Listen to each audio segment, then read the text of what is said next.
Tes 1, 2, 3. Suara saya kedengaran? Kedengar Pak. Dengar Pak. Dengar Pak. Mari kita mulai ya. Selamat pagi semuanya. Assalamualaikum warahmatullahi wabarakatuh. Waalaikumsalam warahmatullahi wabarakatuh. Hai, kita hari ini akan melanjutkan pembahasan kita ya terkait pressure response reactor ya. Salah satu jenis reaktor daya atau pembangkit listrik tenaga nuklir yang populasinya paling banyak dioperasikan di dunia ya. Sekitar berapa 70% ya, 70% dari PLTN yang beroperasi ini tipenya adalah PWR ya. Dan pada pertemuan yang lalu kita sudah sudah membahas tentang ininya, sejarahnya, kemudian secara garis besar layoutnya ya, layout pembangkitnya. Jadi kita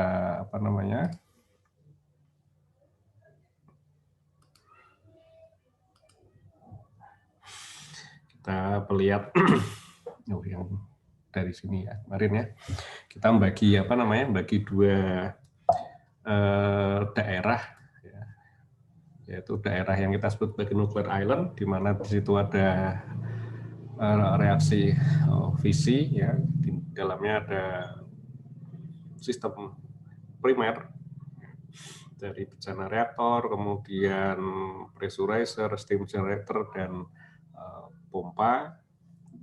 Kemudian sistem sekundernya ya, aliran pendingin sekundernya itu banyak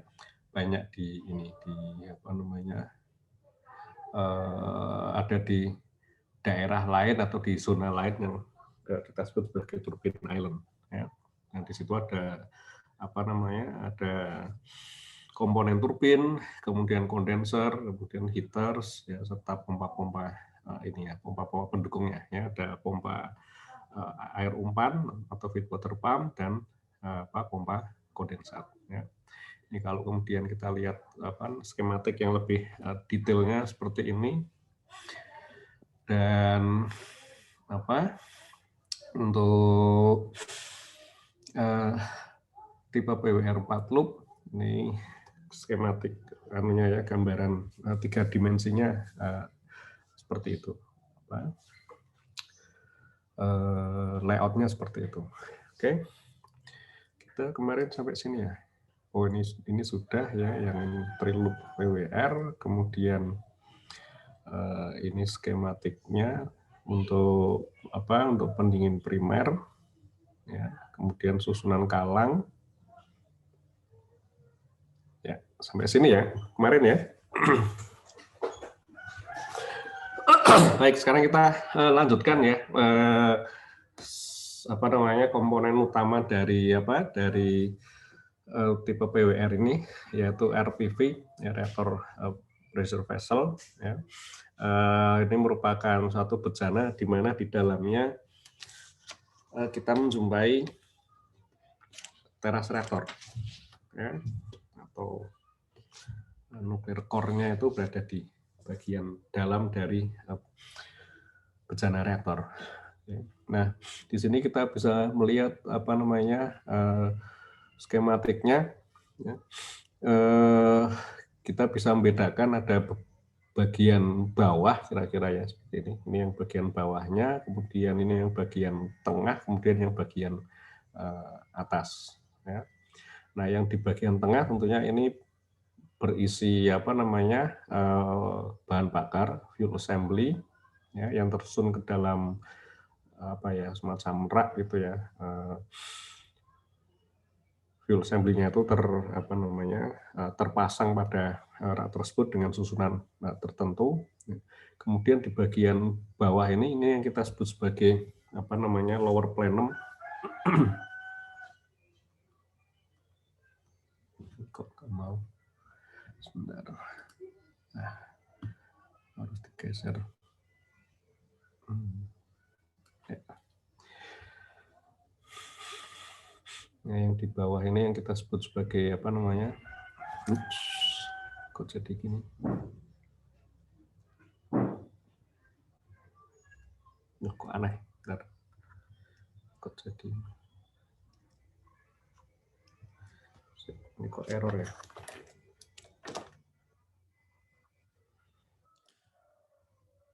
Sebentar ya. Saya tutup dulu aja deh yang ini. Ya, siapa tahu bermasalah.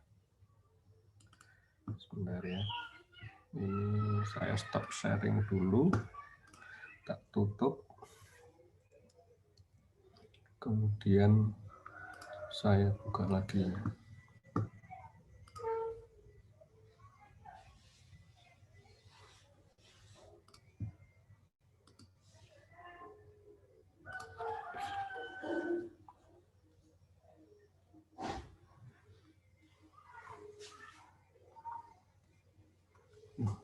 Ininya yang bermasalah ya.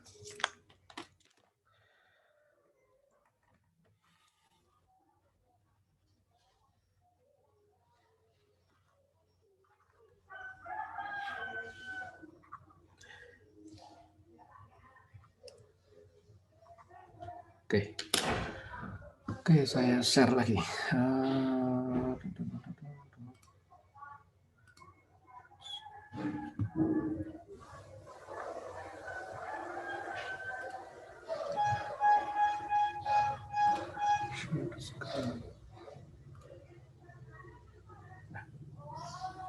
Oke, sudah muncul ya. Ini bagian bawahnya. Jadi yang bagian bawahnya ini yang biasanya kita sebut sebagai apa namanya lower plenum ya. Ya, kemudian bagian atasnya ini yang kita sebut sebagai apa namanya upper ya. Upper plenum.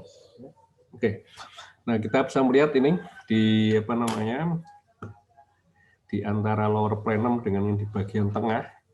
Ya, ini ada plat, ya, lower core plate. Ya. Yang ini ya. Yang ini kan lower core plate-nya. Ini untuk apa namanya untuk menyangga anunya ya.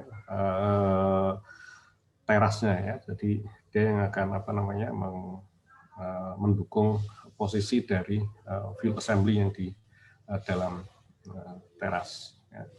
Kemudian ini batang kendali ini akan disisipkan dari bagian atas masuk ke dalam apa namanya ke dalam sela-sela field assembly. Jadi posisi batang kendalinya untuk apa namanya untuk pressurized water reactor itu berada di atas teras. Ya. Jadi kalau kita ingin apa namanya menambahkan reaktivitas negatif ke dalam reaktor, berarti kita menurunkan batang kendali ke dalam teras. Ya, kalau kita ingin mengurangi reaktivitasnya, reaktivitas negatif ya, berarti menambahkan reaktivitas positif pada reaktor, berarti ini batang kendalinya yang digerakkan ke atas. Ya. Nah, drivernya, ya penggeraknya itu yang di bagian atas di sini. Ya, ini ada apa CRDM, ya CRDM ya, control rod drive mechanism, ya ini yang di bagian atas ini untuk apa namanya untuk mendukung mendukung apa kerja dari batang kendali. Ya.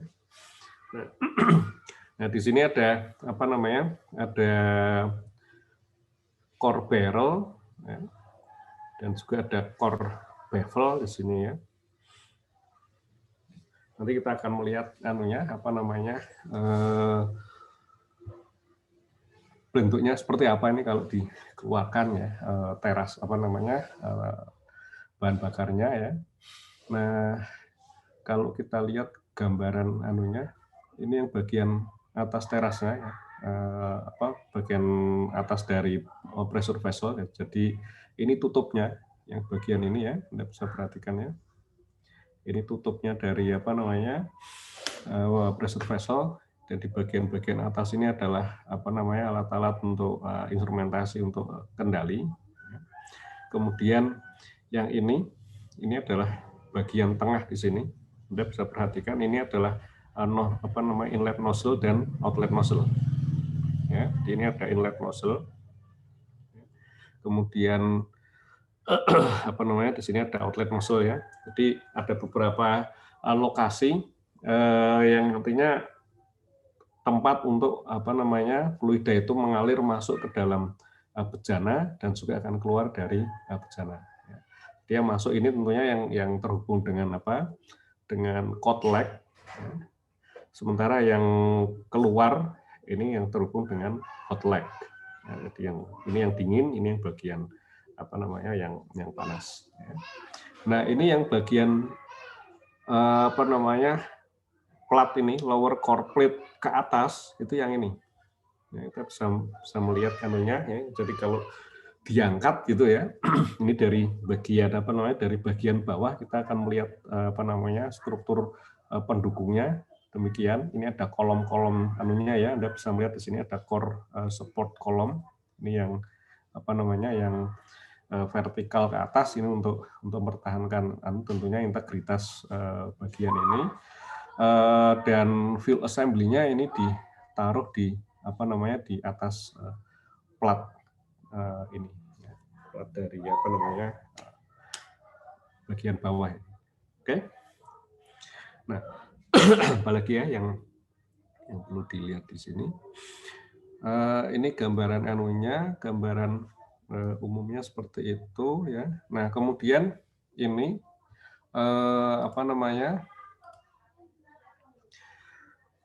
kita melihat tampang lintang dari arah samping ya. Kita dapatkan skematik seperti ini ya. Nah, kita bisa melihat ini bagian bawah ya, lower plenumnya, ini bagian teras aktif ya. Jadi ini yang biasa kita sebut sebagai active core ya, atau teras aktif itu adalah yang ada bahan bakarnya ini. Mungkin tingginya sekitar berapa, 3,5 meter, 3,6 meter gitu ya, yang ini.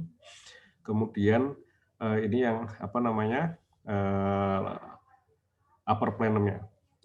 Nah, fluida itu akan masuk ya, melewati inlet nozzle atau nozzle bagian masukan ya, ini masuk. Ini tadi yang nozzle-nya ini ya. Nozzle-nya kemudian masuk. Nah, kemudian fluida tersebut akan bergerak ke bawah. Karena apa? Karena di sini ada ada core barrel. Ya, core barrel yang menjadi semacam selubung terhadap core di sini. Ya, jadi ini memang ke sana, kemudian akan bertemu atau menumbuk core barrel ya, sehingga fluida ini akan bergerak ke bawah. Ya, bergerak ke bawah menuju ke lower plenum. Ya. Kemudian di sini dia akan masuk ke atas. Ya. Di bagian bawah ini juga ada anunya ya, dan nozzle-nya ya, nozzle untuk melewati melewati plat tadi. Plat bagian bawah, kemudian bergerak ke atas ya, sampai ke ujung teras aktif ya. Kemudian di sini dia akan keluar ya, menuju ke outlet nozzle ya. Ingat, di press water reactor ini tidak terjadi proses pendidihan, jadi fluida yang mengalir di sini adalah fluida satu fase ya, hanya terjadi proses proses penambahan kalor sehingga entalpi dari fluida ini akan bertambah. Ya, jadi masuk di sini 550 derajat Fahrenheit, ini sekitar 200 berapa ini? 90-an ya, 90-an Celsius ya, keluar ini sekitar 300-an ya, 300-an Celsius gitu. Oke. Nah, ini kita bisa bayangkan ukuran dari dari bejana reaktornya ya, pressure vessel-nya ya. Ini gambar ketika bejana tersebut dibawa dari pabriknya, akan dipasang atau diinstal di lokasi, ya, seperti ini. Kemudian ini yang sudah di dalam lokasi dia akan didirikan oleh kren sini, ya, dinaikkan kemudian diturunkan menuju ke lubang penyimpanannya, ya. Nah, gitu. Dan biasanya di gedung dari ini itu ada lubang khusus ya di bagian anunya ya. Nah, ini Anda bisa perhatikan ini ada hatch ya, ada lubang gitu, lubang besar. Ini untuk masukkan peralatan-peralatan ke dalam containment. Ya, salah satunya itu pressure vessel tadi itu juga dimasukkan melewati lubang ini, seperti itu. Nah, kita akan coba lihat kayaknya setelah ini ada video deh. Ya, ini kita ganti dulu ya, ganti dulu ke video. Ini videonya terkait dengan bentar. Videonya terkait dengan pemasangan pressure vessel di Olkiluoto ya, di mana? Finlandia. Kita lihat di sini. Oke.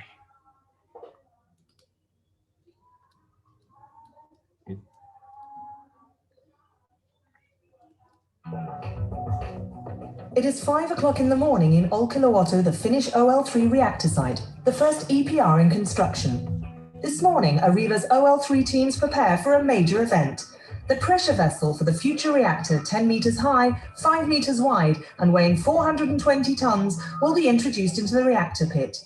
A significant step in the construction of this Generation 3+ reactor, the safest in the world, and a worldwide first on the nuclear stage.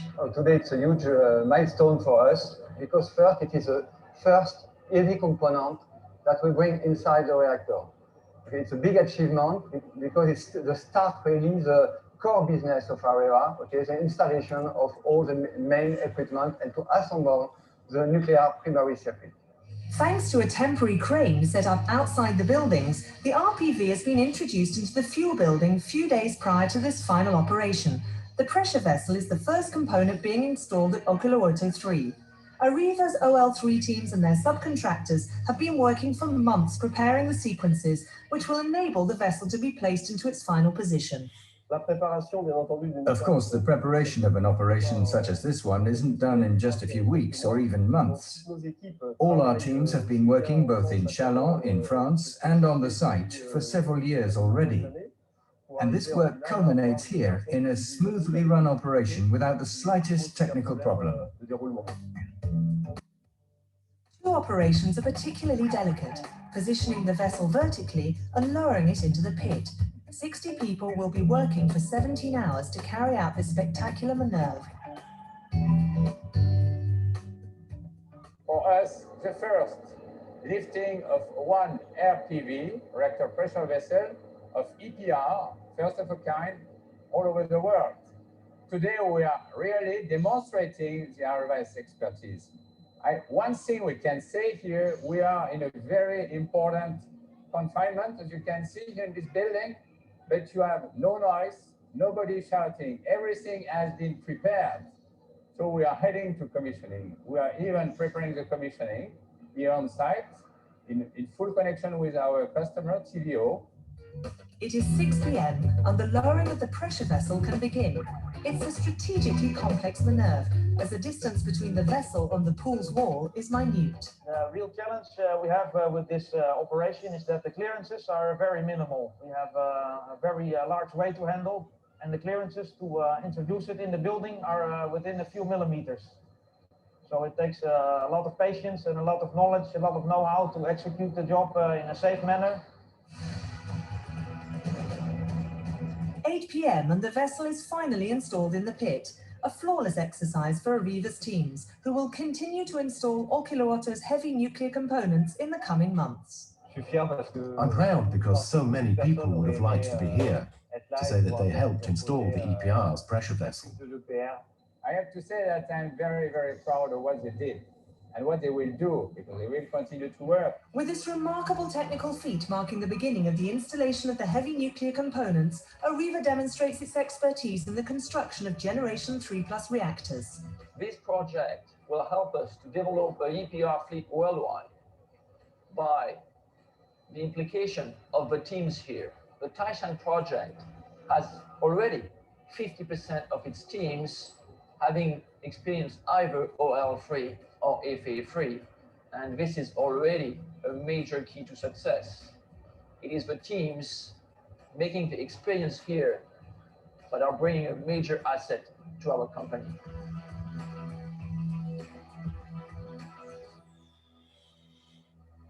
Oke. Oke, jadi tadi itu apa namanya gambaran bagaimana menginstal RPV atau reactor pressure vessel ke dalam gedung pengungkung ya. Itu ukuran dari RPV-nya kan tadi dikatakan apa lebarnya 5 meter, tingginya 10 meter ya, dan prosesnya ini berjalan lama ya, karena ininya kan pelan-pelan ya prosesnya ya. Jadi dimasukkan ke dalam containment itu dalam posisi yang horizontal, kemudian oleh crane yang besar ya, mamut tadi ya crane-nya itu. Dia akan ditegakkan gitu. Kemudian dipindahkan posisinya menuju ke seperti sumurnya itu ya, pitch-nya itu ya, jadi ditaruh pindahkan menuju ke ininya, kemudian pelan-pelan digerakkan ke bawah ya, dipindah ke bawah. Nah ini kan gerakannya harus pelan-pelan, itu banyak yang mengawasi. Anda bisa melihat karena presisinya kan harus tinggi, karena jarak antara dinding dengan itunya itu dengan permukaan pressure vessel-nya ini kan mepet ya, jadi memang harus dilakukan dengan ketelitian yang tinggi ya, seperti itu. Oke, dari sini kita bisa melihat gambaran kira-kira ukuran dari RPV-nya itu seberapa besar ya. Kita lanjut ya. Nah sekarang kalau kita lihat dalamnya gitu ya, kalau ini katakanlah RPV-nya diisi dengan bahan bakar, fuel assembly ya. Tadi di bagian bawah kita melihat ada platnya, plat untuk mendukung, di mana di situ akan diletakkan fuel assembly ya. Nah kalau kita lihat dari tampang lintang bagian atasnya ya, ini yang bagian bagian luar ini adalah dinding dari bejananya. Kemudian di sini ada core barrel seperti yang saya katakan tadi ya. Jadi ini yang menutupi atau menyelimuti teras ya. Fluida itu akan mengalir di antara dinding bejana dan core barrel ya. Nah bagian dalamnya di sini ada fuel assembly, dan fuel assembly-nya itu akan terletak di suatu wadah gitu ya, yang kita sebut sebagai core bevel. Ya, jadi kita punya core barrel dan ada core bevel. Ya, core bevelnya ini nanti yang bentuknya menyesuaikan permukaan yang di bagian tepi dari fuel assembly yang dipasang. Ya, mungkin saya loncat satu ke depan ya, slide ke depannya. Jadi kira-kira seperti ini ya, kalau kita lihat dari samping ya, ini core barrelnya ya, jadi seperti seperti silinder aja biasa ya. Kemudian dalamnya di sini ada core bevel ya. Nah kita bisa melihat ini ini seperti silinder, tapi permukaan bagian dalamnya ini seperti bergerigi, karena ini mengikuti bentuk susunan dari teras atau field assembly yang dipasang di dalamnya. Ya. Nah ini gambaran aktualnya ya. Ini core barrelnya yang ini ya. Ini core barrelnya. Kemudian ini core bevelnya. Ini kalau kita lihat bagian bagian tepinya, nah ini seperti ini. Ya, jadi ini yang permukaan dalamnya, ini permukaan luarnya yang menyerupai silinder seperti itu.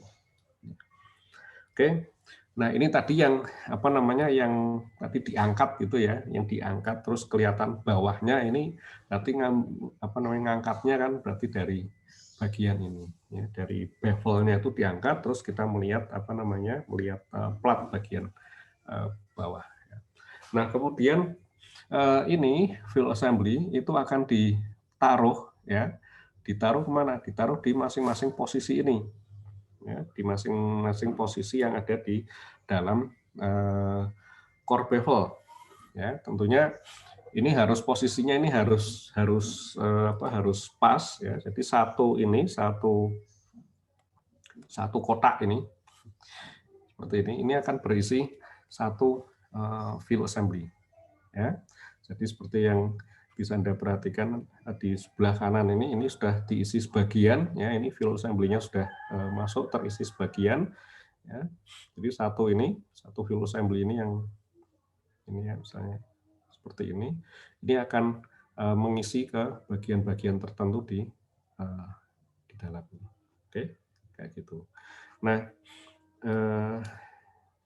ini kok jadi nah, ini kalau kita lihat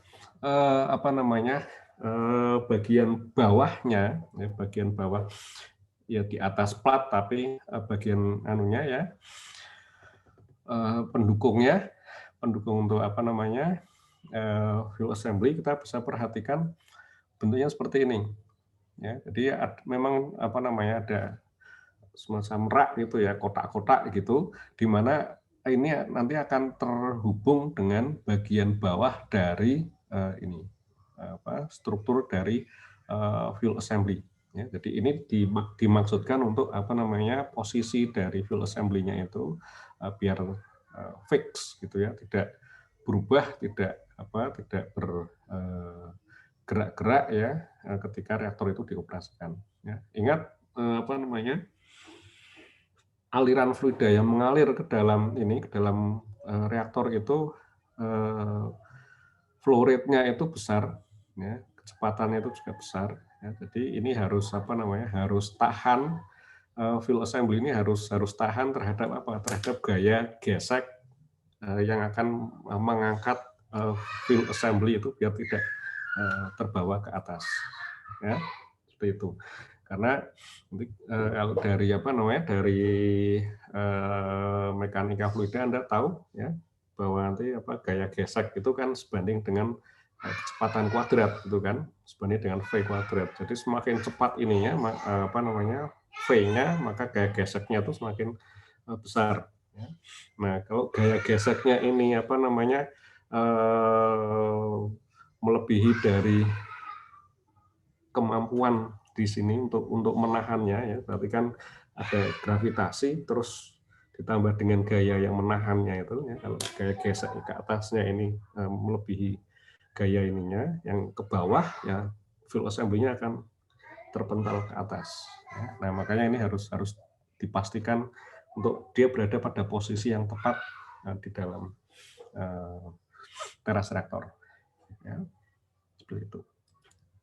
Kita kembali ke sini, apalagi ya mau bisa kita lihat di sini ya, kayaknya enggak, kita ke sini aja. Oke, nah ini yang bagian bagian atasnya ya. Kalau ini kan bagian bawahnya, ini yang struktur bagian atasnya. Di bagian atas ini ada beberapa posisi ya, yang akan akan kita berikan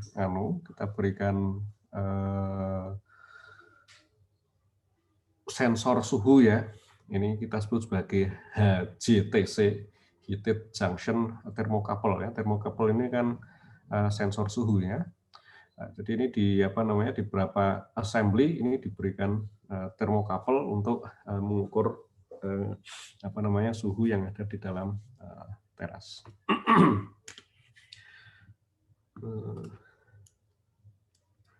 Nah, sekarang kita melihat ininya, field assembly-nya ya.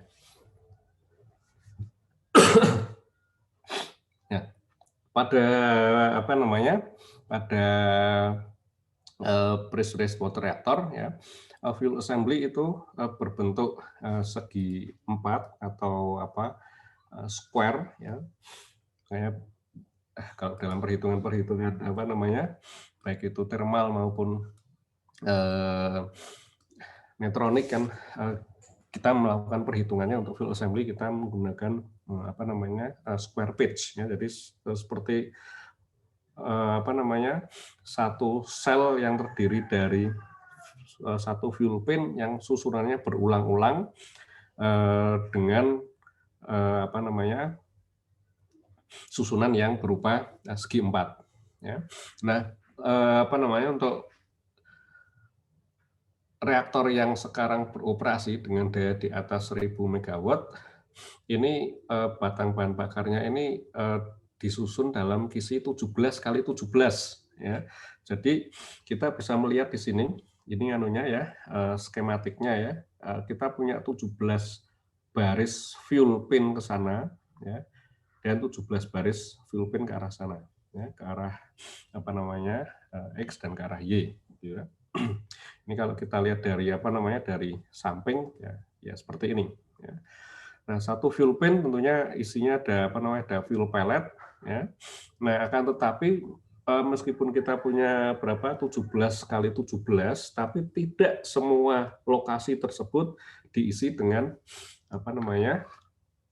pin bahan bakar. Kalau 17 kali 17 ini kan 289 ya. 289 pin. Tapi yang diisi dengan bahan bakar ya, artinya dengan fuel rod itu hanya 264 saja. Nah, yang sisanya bagaimana? Yang sisanya itu dikosongkan karena ini nanti akan diisi dengan batang kendali. Ya, Anda bisa melihat yang ini adalah batang kendali ya, yang untuk PWR kan bentuknya seperti orang bilang itu laba-laba gitu ya, spider rods gitu ya. Ini kakinya laba-laba gitu, kakinya laba-laba sampai bawah. Nah, ini control rod-nya ini ya, yang batangan itu akan menyisip masuk ke dalam fuel assembly ya.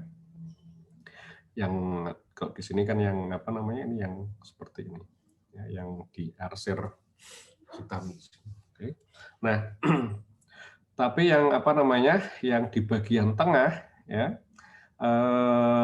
itu biasanya ini tidak ada tidak berisi tidak berisi control rod ya. Jadi yang control rodnya ini yang bagian tengahnya ini kosong, Anda bisa melihat. Tapi ini di beberapa posisi nanti akan diisi oleh peralatan instrumentasi ya. Instrumentasi untuk sensor ya, untuk mengecek suhu dan flux neutron ya. Nah, jadi kalau kita bisa melihat di sini ya.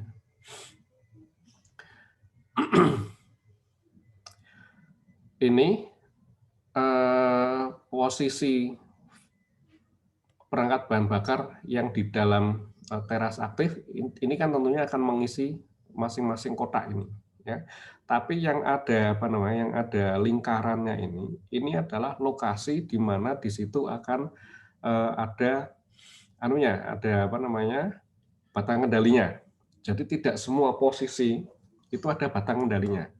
Kalau ada batang kendalinya ya berarti ini nanti akan disisipkan, artinya nanti bentuknya ini yang menjadi ada hitam-hitamnya ini ya. Makanya di sini kan disebutkan ya rod cluster control element ya, yang ini jadi fuel assembly with rod cluster control ya. Tapi kalau pada posisi yang tidak ada anunya, tidak ada apa namanya tanda lingkarannya ini, berarti tidak ada batang kendali yang masuk ke situ. Artinya ini fuel assembly ini yang di bagian ini kosong. Nah, kalau kosong terus isinya apa ya? Isinya air, karena ini kan airnya mengalir kan, mengalir dari bawah ke atas ya. Jadi yang ini ya isinya hanya air saja ya, tidak ada apa namanya, tidak ada benda padat yang mengisi di bagian ini ya. Jadi ini fuel assembly without rod cluster control ya. Seperti itu. Oke. Nah, kemudian di sini ada apa namanya? Ada, kalau kita lihat di perangkat ini ada grid ya, ini, atau kadang ini disebut juga sebagai spacers ya. Jadi pada ketinggian tertentu, pada jarak tertentu apa namanya, spacers ini atau grid ini akan berfungsi untuk menjaga apa namanya, posisi dari fuel pin atau fuel rods ya.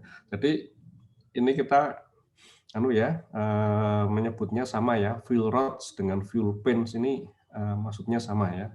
Kadang ada yang menyatakan fuel pins, ada yang menyebutkan fuel rods ya, tapi yang dimaksud adalah sama. Jadi kita punya satu batang panjang apa namanya, dengan diameter sekitar 1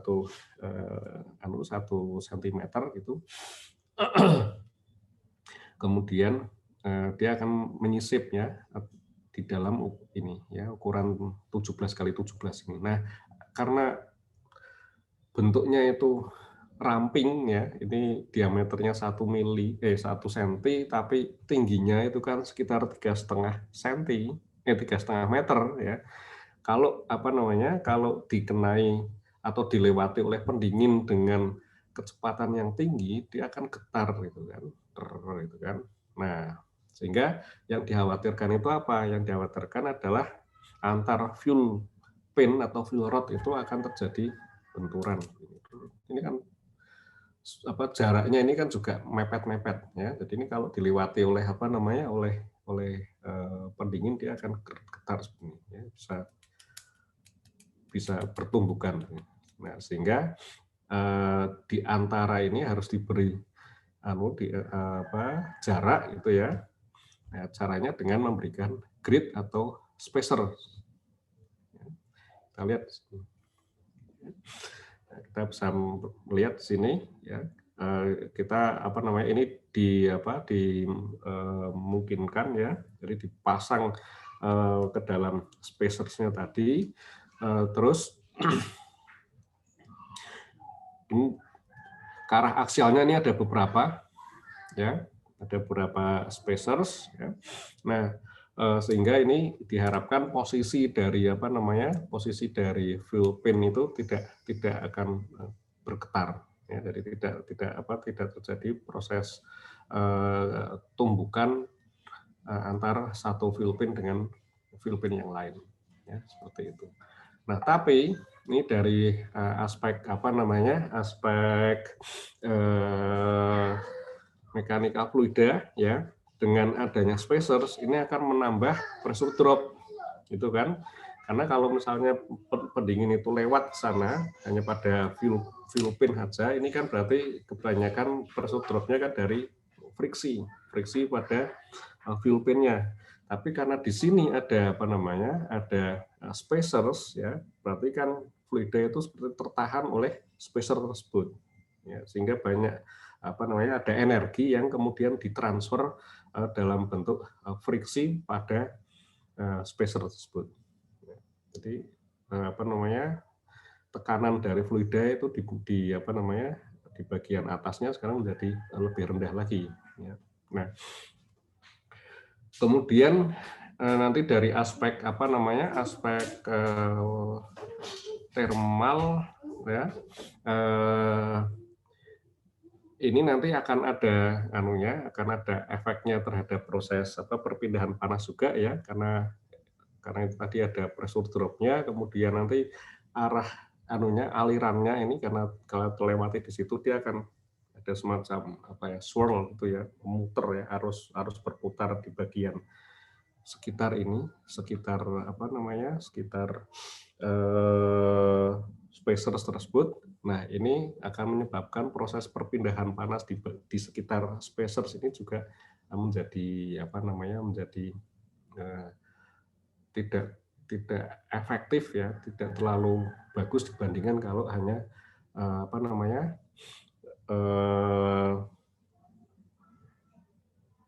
proses perpindahan panasnya itu hanya pada fuel pin atau fuel rod yang datar saja. Ya, jadi ini juga ada efeknya ya. Ya selalu ini kita akan jumpai seperti itu ya. Kita menginginkan sesuatu hal ya, kita menginginkan agar fuel pin-nya itu tidak getar kayak gitu. Kita menambahkan spacers, tapi nanti ada efek yang lain yang dihasilkan, gitu ya. No free lunch gitu ya. Orang sana bilangnya seperti itu. Oke, nah ini gambaran untuk apa namanya spacers-nya ya, seperti ini. Ya. Nah, kemudian berikutnya, nah seperti saya katakan tadi, karena apa namanya, karena aliran fluida di sekitar spacers itu menjadi terganggu gitu ya, maka apa namanya, vendor itu juga melakukan desain terhadap spacers. Ini gimana sih caranya biar aliran itu tidak terlalu terganggu, proses perpindahan kalornya juga menjadi masih lebih bagus, ya. Kemudian pressure drop-nya itu juga tidak terlalu tinggi. Ya, jadi ini ada beberapa desain yang kemudian apa namanya dibuat oleh vendor-vendor ya. Di antaranya ini ada yang seperti jepit, ya, kayaknya yang ini. Nah ya, seperti ini kan kayak dijepit biasa ya. Tapi ini akan menyebabkan apa namanya, menyebabkan aliran anunya terganggu. Ya. Nah, yang diinikan adalah bentuk jepitannya seperti ini dan dibuat apa namanya, seperti berkelok gitu ya, sehingga fluidanya itu yang melewati spacers itu tidak bergerak. Kalau harusnya kan bergerak lurus gini, terus ada spacer kan terhambat gitu ya.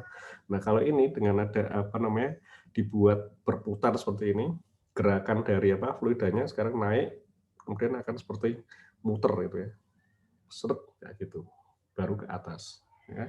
Jadi ini akan mengurangi apa namanya, mengurangi pressure drop dari spacers dan juga proses ininya, proses pengambilan kalor pada apa namanya, pada batang kendali ini juga masih bisa dipertahankan lebih bagus daripada desain yang lama. Nah, seperti itu. Jadi kalau kita sudah bicara tentang aspek engineering-nya seperti ini menarik sekali. Jadi maksudnya apa namanya, banyak hal-hal yang harus diselesaikan ya secara real gitu kan. Ada problem-problem ya seperti tadi ya, kita ingin menghindari adanya itu tadi tumbukan, kemudian muncul solusi, tapi solusinya itu juga akan menimbulkan problem baru. Nah, berarti sekarang problem barunya harus harus diselesaikan lagi. Nah, itu orang engineering seperti itu ya. Nah, ini apa namanya, fuel pin atau fuel rods ya. Kita melihat apa namanya, fuel pin tersebut berisi dengan pelet bahan bakar. Ya, ini UO2 ya. UO2 dimasukkan ke dalam fuel pin. Kalau kita lihat yang ini fuel pelletnya ya, kemudian dimasukkan ke dalam fuel pin. Ya, fuel pinnya itu adalah berfungsi sebagai kelongsong dari fuel pellet. Ya, makanya ini disebut sebagai fuel cladding. Nah,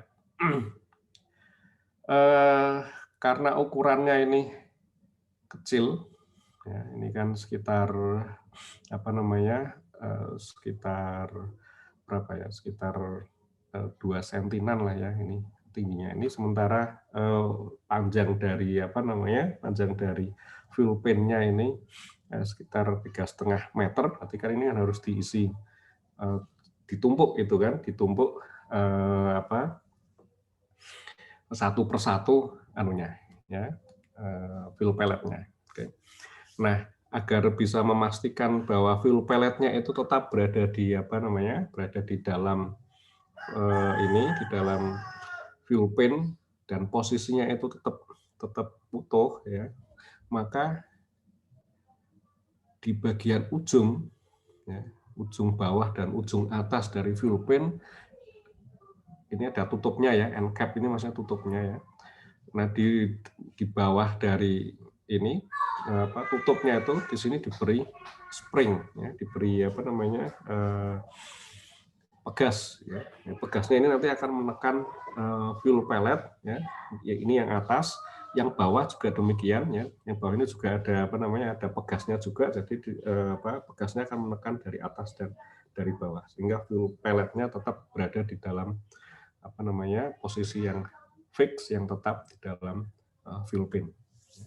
Kemudian ini yang perlu kita lihat juga bahwa antara fuel pellet dengan fuel cladding ini ada rongganya, ya, meskipun ini rongganya kecil sekali sih, tebalnya ini, ya.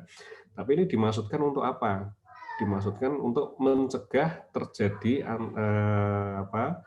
interaksi langsung atau kontak langsung antara fuel pellet dengan fuel cladding, ya.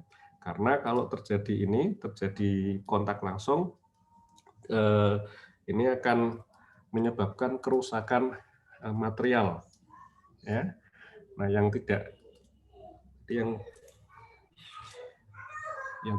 diinginkan itu adalah fenomena yang kita sebut sebagai PCI, ya. Ini pellet cladding interaction, ya. Interaction, ya. Ini harus dihindari. Oke. Jadi kalau ini misalnya claddingnya, ya, seperti ini. PCI itu seperti apa? PCI itu nanti misalnya adalah kayak gini. Ini kan permukaan permukaan pellet, ya. Ini kan kalau awalnya sih mulus gitu kan. Halus gitu ya, halus. Terus kemudian kalau ditaruh di sini di dalam fuel pin, ya dia tidak akan nempel dengan dengan cladding. Tapi kalau bahan bakar tersebut sudah beroperasi cukup lama, artinya terletak di dalam reaktor itu cukup lama, dan kita tahu ini isinya adalah bahan bakar, ya, ada uranium U-235, ya. Uraniumnya kemudian mengalami reaksi fisi dan dihasilkan produk fisi, ya. Nah, pembentukan produk fisi ini akan menyebabkan bahan bakarnya ini akan membengkak, ya. Karena selain produk fisi yang berbentuk padat juga dihasilkan produk fisi yang berbentuk gas, ya. Nah, ini akan menyebabkan bahan bakarnya membengkak, swelling. Nah, yang tidak dikehendaki itu adalah kalau sudah swelling ini akan mengalami kontak seperti ini. Ini tidak dikehendaki. Karena ini begitu kontak, ini suhunya tinggi, ya, claddingnya suhunya lebih rendah. Ini yang tepi luar ini terhubung dengan dengan air, ya, ini H2O. Oke.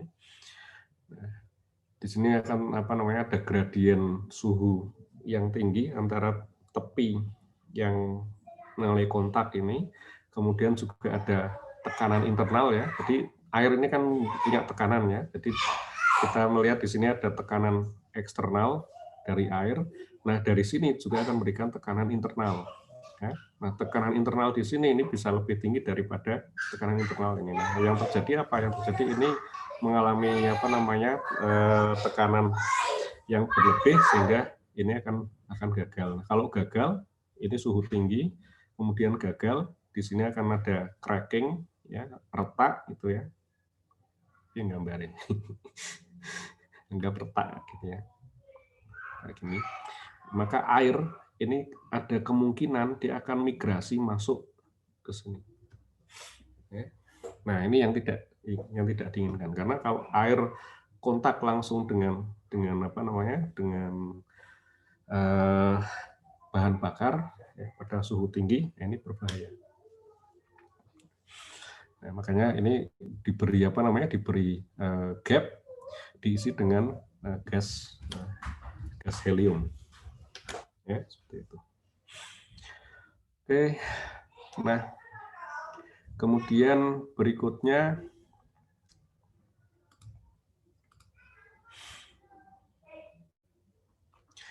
ini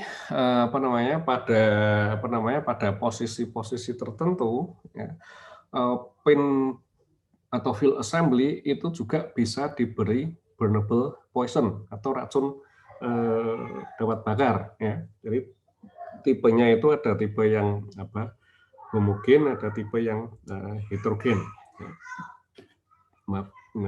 Burnable poison tersebut.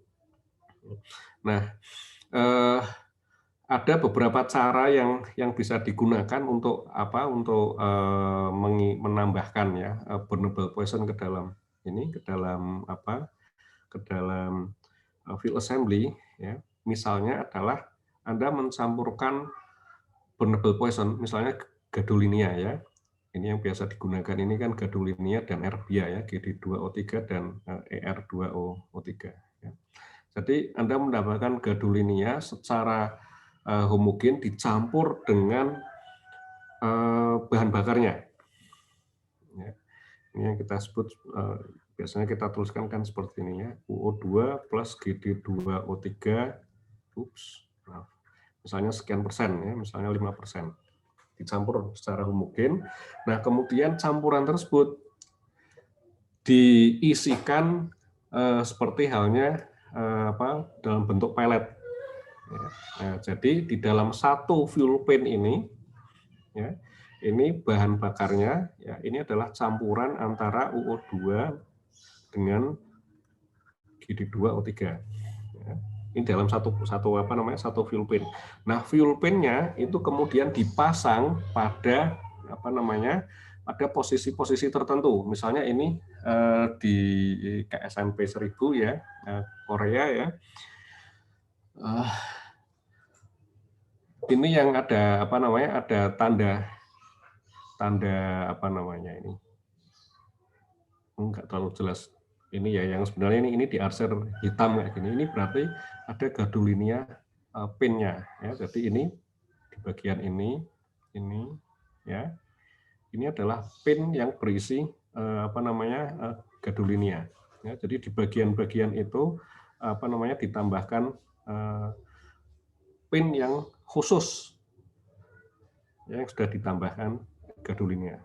Ya, ini yang kita sebut sebagai pencampuran secara homogen. Tapi ada juga burnable poison yang ditambahkan secara diskret atau heterogen. Ya, misalnya apa? Ini misalnya di yang Westinghouse itu. Ya. Penambahannya itu tidak pada fuel pin, tapi pada posisi-posisi yang tadinya diisi diisi oleh batang kendali. Jadi ada semacam ini ya. Kita lihat naik lagi mana ini. Yang batang kendali tadi. Nah, ini ya. Seperti ini ya. Bentuk semacam ini diisi dengan bukan penyerap neutron, tapi diisi dengan gadolinea misalnya ya, seperti itu. Nah, kemudian ini ditancapkan ke dalam fuel assembly ya, seret gitu ya. Ini kalau batang dali kan bisa naik turun ya posisinya, tapi yang ini tidak. Ini memang benar-benar ditancapkan secara utuh ke dalam fuel assembly tertentu. Ya.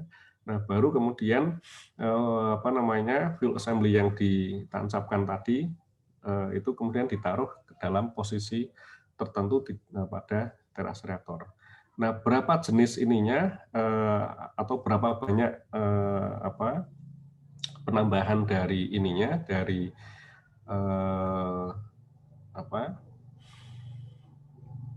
burnable poison rods ya, itu tergantung dari anunya, tergantung dari kebutuhannya ya. Jadi ada yang 24 burnable poison rods ya, jadi semuanya kecuali yang bagian tengah ya. Ada yang 20 ya, ada yang 16, 12, 8 dan yang ini 4-nya. Yang 4 itu berarti kan hanya bagian bagian ini saja ya. Ini dan ini. Yang lainnya masih tetap kosong. Nah, seperti itu. Nah, kemudian karena ini posisinya sudah fix ya, field assembly-nya seperti itu, artinya kan field assembly ini kan tidak bisa lagi diisi dengan batang kendali, sudah ditutup gitu kan, kayak sudah dibikin paten gitu ya. Jadi ini tidak mungkin diisi dengan batang kendali, sehingga field assembly yang ditambah dengan burnable poison seperti ini ya, itu tidak mungkin ditaruh di posisi field assembly yang ada batang kendalinya. Jadi tidak mungkin posisinya itu adalah misalnya di bagian ini ya, di bagian misalnya di sini, nggak mungkin gitu kan ya, nanti batang kendalinya nggak bisa masuk, ininya sudah tertutup ya, lubang-lubangnya tadi yang water rod-nya itu kan sudah tertutup, digantikan dengan burnable poison rods ya. Nah, jadi ini nanti kalau kita berbicara nanti tentang manajemen bahan bakar itu, ini lebih kompleks pengaturannya, karena tidak sembarang field assembly itu bisa dipindahkan dari satu posisi ke posisi yang lain ya, tergantung dari sifatnya. Nah, kalau misalnya field assembly-nya bentuknya seperti ini, yang ada burnable poison-nya seperti ini nggak masalah, karena masih ada lubangnya kan tidak tertutup ya. Jadi untuk KSNP Anda berarti ininya hanya 5 ya, yang untuk pengendaliannya ya, tapi ini ukurannya besar ya. Jadi kaki laba-labanya itu ya ukurannya besar-besar ya dibandingkan dengan yang desainnya Westinghouse. Ya. Tapi intinya sama, batang kendalinya masuk menyisip ke dalam field assembly. Nah, oh ya, ini tadi cerita cerita untuk burnable poison assembly-nya ya. Ini yang saya katakan, ini yang akan menutup ke ke dalam mengisi ke water rod di dalam field assembly. Oke. Ini batang kendalinya ya, menggunakan boron karbida dan AgINCD ya. Ini control rod spider ya, kayak laba-laba gitu. Oke, nah, sedikit di sini tambahan ya, CRDM ya, control rod drive mechanism ya. Jadi Anda tadi tahu posisi dari batang kendali itu digerakkan dari atas ya. Jadi batang kendali itu akan menyisip masuk ke bawah ya. Kemudian kalau dikeluarkan ya, berarti kita ingin menambahkan reaktivitas positif, berarti dikeluarkan batang kendalinya ke atas. Nah, kalau kita lihat mekanisme penggeraknya seperti apa. Nah, bentuknya seperti ini. Jadi di sini ada semacam istilahnya itu kayak bentuk bentol-bentol seperti ini ya, gitu ya. Kemudian di sini Anda bisa melihat ada 2 grip ya, ada 2 penahan ya, yang di bagian bawah ini adalah stationary gripper latch ya. Yang di bagian atas ya, ini adalah movable gripper latch ya. Ini armaturnya, jadi lengannya ya, yang lengannya. Ini latch-nya ya. Jadi yang ini bisa bergerak ke atas ke bawah, yang ini fix. Oke. Nah, yang di sini ada coil ya. Nah, jadi untuk untuk penggerak dari batang kendalinya ini diatur dengan aliran aliran listrik ya, yang akan memutus hubungan atau membuat hubungan dengan coil di sini. Oke, seperti itu. Jadi ini coilnya juga ada dua, ya, coil yang stasioner yang tidak bergerak dan juga coil yang bisa untuk yang untuk yang bergerak di sini. Coilnya tidak bergerak ya, tapi yang bergerak anunya ya. Ini hubungannya dengan gripper. Nah, jadi apa yang dilakukan di sini? Ya, ini kalau kalau arus listriknya itu aktif, ya, maka dia akan akan mengaktifkan latch-nya di sini. Oke. Nah, kalau tidak aktif, berarti latch-nya akan tidak aktif juga. Nah, kalau dia aktif, berarti dia akan mencengkeram. Ya, Anda lihat di sini bentuk ini ya. Ini dia akan mencengkeram, gitu kan? Tek, gitu. Dia akan masuk gitu ya, seret, mencengkeram mencengkeram ininya pada posisi tertentu, ya, kayak gitu. Ya, Anda bisa melihat yang bagian bawah ini posisinya on di sini. Ya. Ini posisi on, ini posisi off. Ya. Jadi yang atas ini off, yang bawah on. Oke. Ya. Sekarang ini akan menyangga. Nah, gerakan dari gerakan dari batang kendali itu dinyatakan dengan step atau langkah. Ya. Satu langkah itu adalah ininya. Ya. Yang bentol-bentolnya itu adalah menyatakan langkahnya. Jadi Anda bisa melihat di sini ya, data di sini ya. Ini ada stepping distance, ya, artinya gerakan dalam satu langkah itu besarnya berapa? Ini ada 1,6 cm.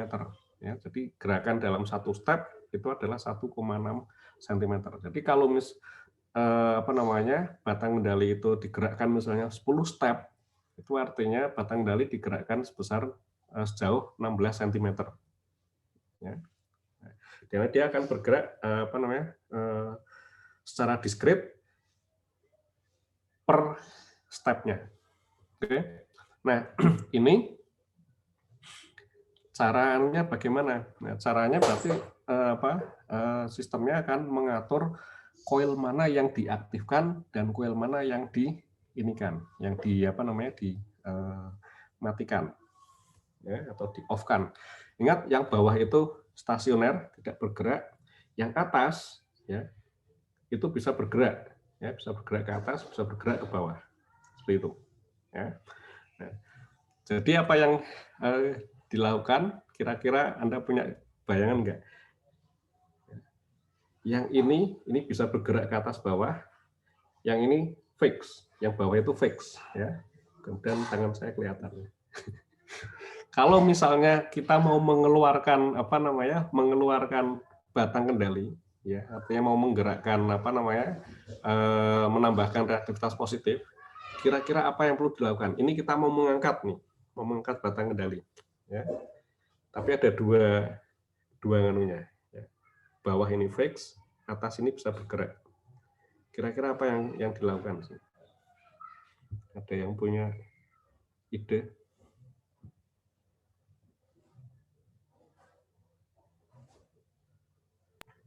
Nah, paling itu Pak, halo. Ya, silakan.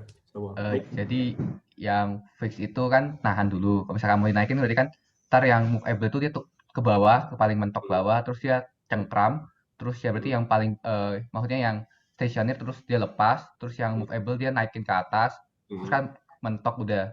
Ya kalau dia mentok, yang bawah cengkram lagi, yang movable lepas lagi, terus ke bawah lagi, terus yang movable cengkram, terus yang stasioner lepas, terus dinaikin ke atas ya gitu Pak.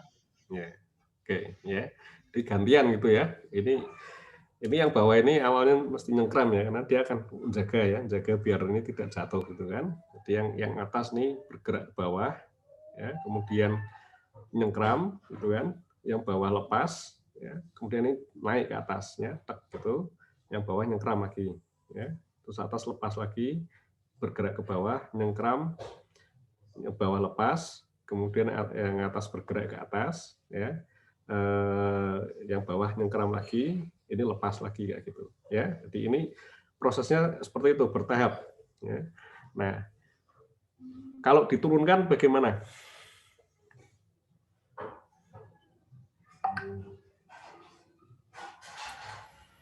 Mekanismenya hampir sama kayak yang tadi Nicholas bilang, Pak. Mungkin cuma tangannya aja yang ke bawah. Gimana? Ya, jadi pas pas turun itu dicengkram sama yang bawah, sedangkan yang atas itu ngelepas. Kembali.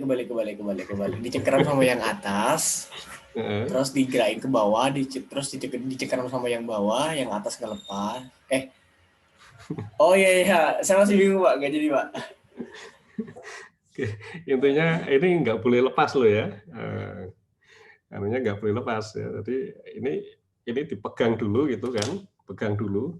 Ininya bergerak ke atas dulu kan mestinya, bergerak ke atas dulu tapi nggak nyengkram gitu kan. Bergerak ke atas dulu tidak nyengkram, baru setelah sampai di atas dia akan nyengkram, tek gitu. Yang bawah lepas gitu kan.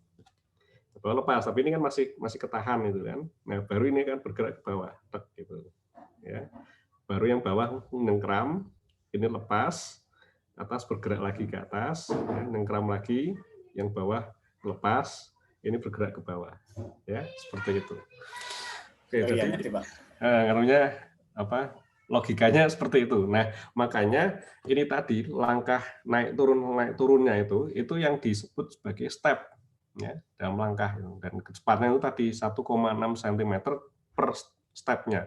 Kecepatannya ya ini Anda perhatikan maximum control rate speed-nya itu adalah 1,9 meter per second ya. Ini apa namanya 1 detiknya ini berarti kan satu step lebih ya per detiknya ya. Jadi gerakan 1 step itu kurang dari 1 detik ya kalau kita lihat dari angka ini maksimalnya ya, maksimal kecepatan rotnya. Artinya apa? Artinya kita itu tidak bisa memasukkan atau mengeluarkan mengeluarkan batang kendali itu melebihi kecepatan maksimalnya ini. Ada ada waktu tertentu ya, di mana kita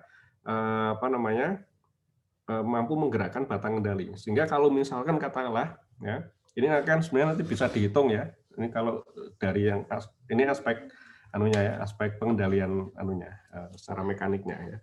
Tapi kita bisa menghitung kalau dari dari neutroniknya kita bisa menghitung kalau ini bergerak 1,6 cm 1 step itu artinya akan menambahkan reaktivitas berapa sih ya, menambahkan atau mengurangi ya.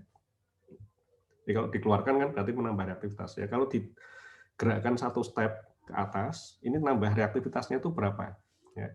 Jadi kalau misalnya katakanlah 1 stepnya itu misalnya 0,5% ya, 0,05 misalnya reaktivitasnya, misal ya.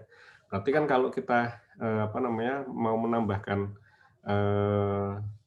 itu terlalu gede, anggap aja seperti itu. Kalau kita mau menambahkan 5% kan berarti harus bergerak 10 step gitu kan. Nah, tapi karena kecepatannya itu sekitar misalnya 2 cm per second maksimalnya, maka penambahan sebesar 5% itu baru bisa dicapai dalam waktu 5 detik. Ya. Kira-kira seperti itu. Jadi ada waktu yang diperlukan untuk menambahkan. Jadi kita tidak mungkin seperti kalau kalau dalam teori yang di fisika reaktor itu kan kita memberikan penambahan step reactivity. Jadi pada saat T sama dengan 0, kita langsung menambahkan reaktivitas sebesar misalnya 0,5%, which is impossible dalam hal ini. Ya, itu dalam teori reaktor mungkin ya, secara teoritis hitung-hitungan itu mungkin, tapi dalam aktualnya tidak seperti itu.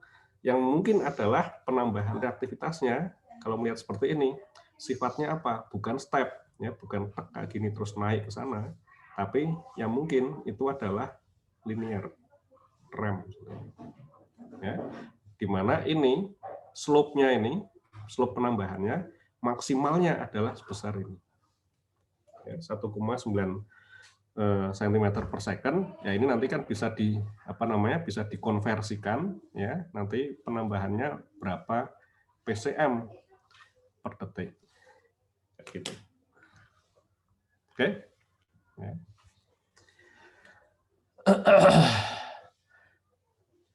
Nah, ada pertanyaan sampai di sini yang mekanisme ini control rod-nya.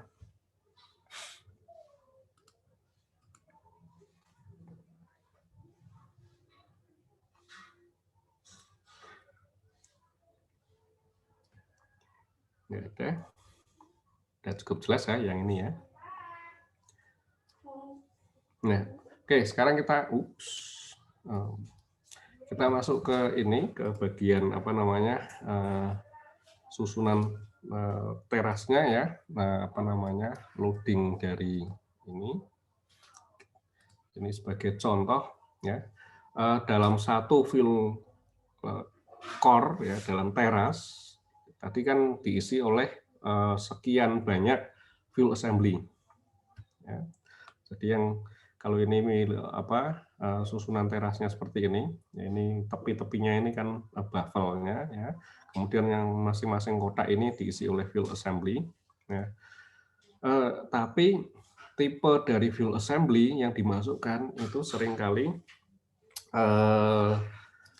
bukan satu jenis saja. Ya. Kalau dalam contoh yang ini kita memasukkan 3 jenis fill assembly, ya, jadi yang kotak tanpa diarsir, ya, kemudian kotak seperti arsiran catur ini, kemudian ada kotak yang diarsir garis miring. Ya, jadi ini ada 3 jenis fill assembly. Perbedaannya itu apa? Perbedaannya itu adalah di pengkayaannya. Ya, jadi yang ini pengkayaannya 2,25%, yang ini 2,8%, yang ini 3,3%. Bagaimana nyusunnya? Ya, Anda bisa lihat di gambar ini, gitu kan? Yang di bagian tepi ini yang tepi-tepinya ini yang pengkayaannya tinggi, ya 3,3%. Tapi yang di bagian tengah, ya ini mix, ya gantian kayak papan catur antara fill assembly yang nomor 1 dengan fill assembly yang nomor 2. Ya. Nah, ini salah satu contoh ya.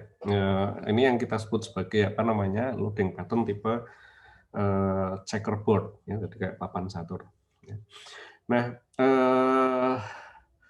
oke. Nah, ini ada ada M, ya. Di beberapa posisi ada M. M ini berarti adalah posisi yang ada batang kendalinya. Ya, seperti yang saya katakan tadi kan tidak semua posisi ada batang kendalinya. Berarti hanya pada posisi-posisi tertentu saja ya, yang ini itu yang ada batang kendalinya. Oke. Nah, kemudian yang ada angka-angkanya ini 8, 9, 12, 16, 20 ini adalah fill assembly yang ada burnable poison-nya. Ya. Tadi kan macam-macam ya jenisnya itu kan. Jadi kalau misalnya ini 8 itu adalah fill assembly yang diisi dengan 8 rods atau 8 pin fill burnable poison ya, yang ini ya. Nah, tipenya seperti ini. Oke. Nah, itu ditaruh di mana? Ditaruh pada posisi-posisi tertentu. Misalnya ini yang 8 ini di sini ya. Mungkin di pojok-pojok kayaknya ya. Ini 8 ini ditaruh di bagian pojok-pojok sini. Kemudian 20 misalnya. 20 itu berarti agak ada yang di bagian tengah-tengah ya. Ini 20 dan tempat yang lain. Dan seperti yang saya katakan tadi, kalau sudah diberi burnable poison yang ini ya, ini kan kayak diberi ditutup ininya kan. Ditutup dengan ini kan. Assembly-nya sudah ditutup dengan ini, sehingga posisi ini tidak mungkin ditaruh di tempat yang ada batang kendalinya. Ya, Anda bisa melihat. Jadi ini yang posisinya karena selalu berbeda antara yang M dengan yang posisi ada angka-angkanya itu. Oke, ini dari aspek bahan bakarnya. Jadi contoh yang ini kita memiliki 3 tingkat pengkayaan yang berbeda, ada 3 fill assembly, ya. Kemudian di masing-masing atau tipe ini ada anunya, ada apa namanya, ada burnable poisonnya, ya. Kayaknya yang ini nggak ada deh, yang satu ya. Jadi yang 2 dan 3 ini yang ada burnable poisonnya, yang satu ini karena ininya paling rendah ya, jadi tidak diberi burnable poison. Kemudian pada posisi tertentu field assembly yang tidak ada burnable poisonnya itu ditaruh di bagian yang ada control rodnya. Seperti itu. Nah, sekarang control rodnya itu sendiri ternyata beda-beda, ya. Apa namanya? Ada batang kendali yang digunakan untuk mengatur reaktivitas dalam operasi, ya. Itu yang kita sebut sebagai control bank, ya. Ini ada batang kendali yang khusus dimaksudkan untuk men-shutdown reaktor. Itu yang kita sebut sebagai shutdown bank. Oke. Nah, mengapa disebut bank? Ya, ini kan seperti sekumpulan. Karena ininya apa namanya, batang kendali tersebut itu dibagi menjadi beberapa kelompok. Ada yang, kalau contoh di sini ada 4 kelompok untuk yang mengatur daya, ya. Ini untuk mengatur daya, ya. Ada apa namanya, bank A, bank B, bank C, dan bank D. Ya, ada 4 bank, ya, dengan jumlah masing-masing berbeda-beda. Perbedaannya apa? Ini perbedaannya nanti dari jumlah anunya, apa namanya, reaktivitasnya, dan juga nanti ini karena apa jumlahnya berbeda, tentunya masing-masing bank ini mempunyai nilai reaktivitas yang berbeda. Nah, dalam pengendalian yang digerakkan itu bukan satu persatu batang kendali, tapi per kelompok atau per banknya di sini. Jadi yang digerakkan adalah bank A, ya, untuk mengatur misalnya mau menaikkan daya, bank A dinaikkan, gitu, berapa step, ya, seperti itu. Nah, yang shutdown bank juga demikian. Yang untuk shutdown ini juga di sini ada apa namanya, ada 5 ya. SA, SB, SC, SD, dan SE. Nah, susunannya seperti apa? Nah, ini kita bisa melihat susunannya. Jadi, katakanlah misalkan di sini apa namanya? Anda perhatikan ya, di sini ada M, ganti warna merah ya. Ini ada movable apa namanya, control rods. Di sini juga ada M, tapi ini sifatnya itu berbeda. Ya, kalau kita lihat yang di sebelah sini, yang tepi, ini ada SA. Jadi ini untuk shutdown. Tipenya adalah atau masuk dalam kelompok yang A, ya, shutdown bank A, SA. Yang di bagian ke tengah ini yang B. Jadi ini untuk kontrol, untuk mengatur daya, tapi masuk ke dalam bank B. Yang di sini ini adalah tipenya C, ya, masuk ke dalam apa namanya, untuk mengontrol daya, tapi ininya kelompoknya adalah kelompok C. Nah, jadi kalau misalnya mau digerakkan, ya, yang digerakkan itu apa? Misalnya mau digerakkan itu adalah yang bank C, maka C ini semua akan bergerak di mana nih C-nya. Nah, kita bisa melihat posisinya ini, ya. Ini semua C ini akan bergerak bersama-sama. Yang B, nah nanti kita lihat kayaknya slide berikutnya, ya. Yang B bagaimana nanti? Atau ada di sini atau enggak ya? Sebentar. Oh ya. Tapi mungkin harus loncat dulu. Seperti itu. Oke, ada pertanyaan yang terkait dengan ini? Kita lihat dulu, loncat sebentar ya. Nah, di sini.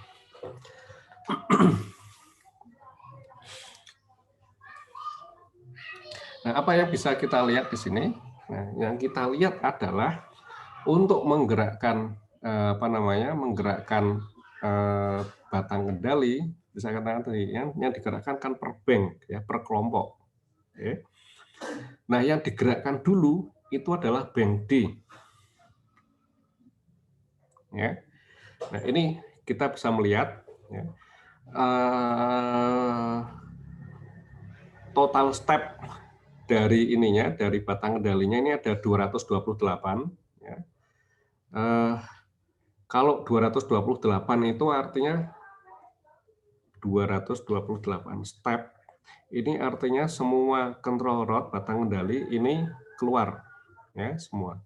Tapi kalau stepnya itu 0, bukan 28 step ya, kebalik ya, 22 ini kita tulisnya step 228 ya. Ini berarti batang kendalinya semua naik. Tapi kalau step 0 ini berarti semua batang kendalinya masuk. Ya, seperti itu. Nah, kita lihat sekarang ya, bank D ya. Ini bank D. Ya. Bank D itu ditaruh di dalam reaktor itu pada posisi ketinggian 184. Jadi posisinya gantung. Ya. Sebagian masuk, sebagian keluar. Karena kan kalau 0 ini masuk, kalau 228 keluar. Kalau 184 berarti kan di antara ini. Jadi akan ada kalau misalnya ini teras reaktornya, yang bank D ini posisinya gantung. Gitu. Bank C dan bank D posisinya di 228. Jadi ini yang D, ya. Ini yang C, ya. Ini yang yang D. Seperti ini, kayak gitu. Ya. Jadi C dan D itu berada di luar. C dan B ya, C dan B itu di luar. Ya. D itu gantung, sebagian berada di dalam. Nah, ini dalam kondisi seperti ini, reaktor beroperasi dengan daya 100%. Nah, kalau misalnya kita kembali ke sini, ya, D itu mana? Nah, D itu adalah yang ini. Jadi yang dimasukkan itu hanya posisi ini saja. Yang lainnya keluar semua. Kayak gitu. Oke. Nah, terus kalau misalnya kita ingin mengatur daya, kita ingin menurunkan daya ya. Kita menurunkan daya, berarti kan ini bergerak ke sana ya. Apa yang kita lihat? Ini bank D-nya berarti nilainya kan berkurang. Ya, kalau berkurang kan berarti masuk gitu kan. Jadi yang tadinya seperti ini sekarang menjadi dimasukkan. Ya, misalnya dari sini kita akan mengurangi sampai titik ini itu ya. Ya berarti kita akan masukkan sampai dengan posisi sekian ya, sekian step. Nah, sekarang kalau misalnya katakanlah di sini posisinya 150 step. Oke. Atau step ke 150 lah ya. Dari 184 ke 150. Ini kan berarti kita membutuhkan 30 step. 34 ya. 34 step. Nah, sekarang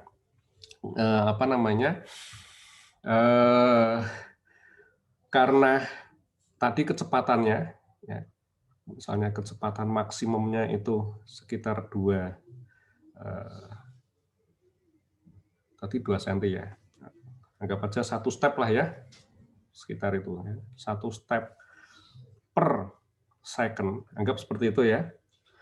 Berarti untuk mencapai daya ke sini, apa yang diperlukan? Kita menggerakkan batang kendali selama 34 detik. Anggap seperti itu ya. Jadi anggap kecepatan maksimumnya 1 step per detik ya. Jadi ininya tek tek tek. Ini turun itu kan. Tadi kan proses lepas terus lepas jepitnya itu tadi ya. Ini kecepatannya 1 step per detik. Nah, dari sini ke sini untuk menurunkan di sini butuh 34 step, berarti kemudian memerlukan waktu 34 detik. Nah, gitu. Ya. Nah, sekarang kita lihat kalau misalnya katakanlah daya reaktornya itu sudah sampai di sini, ya ini nggak tahu ini berapa gitu ya, sudah sampai di sini dari diagram ini apa yang kita lihat? Bank C ini mulai bergerak masuk. Ya. Yang D ini masih bergerak masuk terus ya. Ini kemudian akan mulai bergerak. Jadi kalau kita lihat D ini turun. Nah, C ya posisi yang ini yang merah-merah ini ya. Yang C ini sekarang mulai bergerak untuk turun ya. Seperti itu. Jadi yang ini C-nya sekarang mulai bergerak. Jadi ini turun, ini turun. B bagaimana? B belum turun, itu ya. Ini masih terus. Ya, sampai pada tertentu, ini D-nya sudah apa namanya? D-nya ini sudah sudah mentok gitu ya. Full insertion ya, sudah mencapai titik paling bawah ya. C masih turun ya, nanti sampai pada tertentu ya, pada step tertentu baru B akan turun untuk membantu memberikan reaktivitas negatif. Seperti itu ya. Nah, kemudian kalau kita lihat di sini pada daya katakanlah 0 ya, reaktornya sudah padam ya. Tapi kita dengan mengendalikan ini ya, mengendalikan batang kendali control bank-nya, kita lihat berarti posisi D ini sudah mentok, posisi C ini masih menggantung tapi posisinya dekat dengan dekat dengan bawah teras ya. Jadi ini yang D ya. C masih menggantung ya, tapi sudah seperti ini. B bagaimana? B masih tinggi posisinya. Ya, ini C, ini D, B masih di sini. Seperti itu. Oke. Nah, ini kalau hitungan ya, hubungan antara step dengan nilai reaktivitas batang kendali ya. Ini batang kendali yang bank D ya. Kemudian ini kalau overlap ya, jadi yang sudah kondisi dua-duanya ini sama-sama masuk itu ya, C dengan D ini masuk ya. Kita lihat pada step sekian ini nilai reaktivitas yang diberikan itu berapa ya. Oke, ada pertanyaan yang terkait ini? Pak Alek, ya? Masih bingung itu Pak, kenapa penurunannya itu harus gantian gitu Pak? Harus kenapa gantian? Ya, kayak B dulu, terus dilanjutkan C tadi. Ya, karena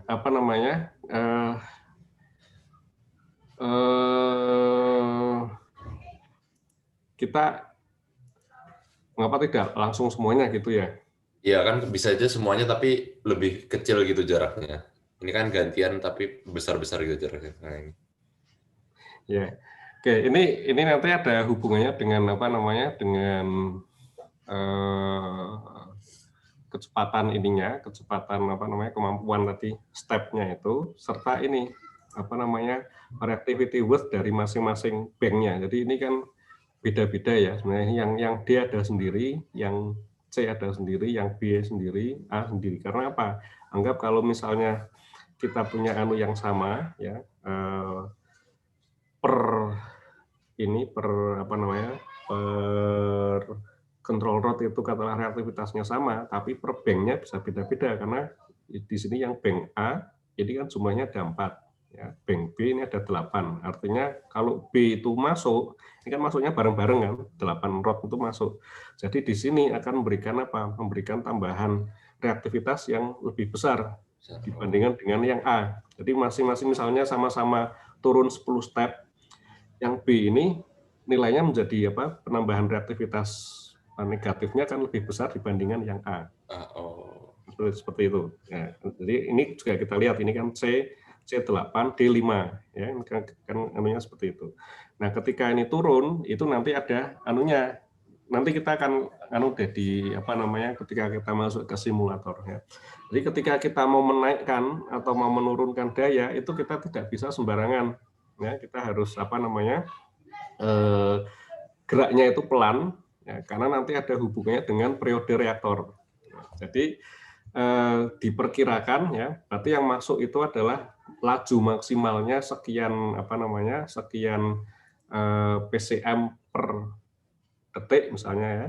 Nah, itu harus diperhitungkan. Nah, ketika masuk pada pada daya yang tinggi ini kan berarti kita tidak boleh terlalu tidak boleh menggerakkan terlalu banyak reaktivitas. Ya. Ini kan proses ininya kan kebalikan ya. Jadi tidak hanya dari 100 ke 0, tapi juga kebalikan dari 0 ke 100 kan seperti itu kan, bolak-balik kan kayak gitu. Nah, jadi ketika ini sudah atau berada di dekat daya yang tinggi, ini yang bergerak itu adalah reaktivitasnya itu tidak boleh terlalu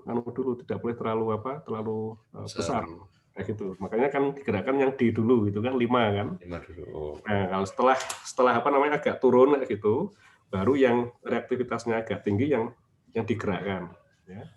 Jadi ini kan artinya ada kombinasi kan, meskipun meskipun 8, ini kan sebagian tadi 5 ya.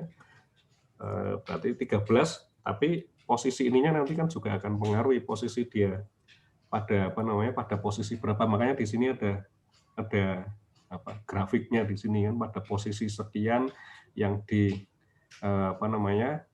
pada posisi sekian, yang C-nya pada posisi sekian, maka nilai reaktivitasnya itu berapa ya. Seperti itu ya. Jadi kalau ini misalnya ya, kita mau menaikkan daya ke sana ya, berarti kan ini kan kita C-nya dulu kan, C-nya yang dikeluarkan ya, sampai pada level daya tertentu, nah baru yang D-nya ini yang bergerak lagi ya gitu. Nah, D-nya ini kan berarti tidak boleh terlalu kan. Nah, mengapa? Karena kalau sudah dayanya tinggi, Anda menggerakkan batang kendalinya terlalu banyak, reaktivitasnya yang dianukan dalam per detiknya itu terlalu tinggi. Nanti kan besar reaktornya kan mengecil kan, jadi cepat naiknya bus kayak gitu. Nah, makanya harus diatur ininya ya, pelan-pelan kayak gitu.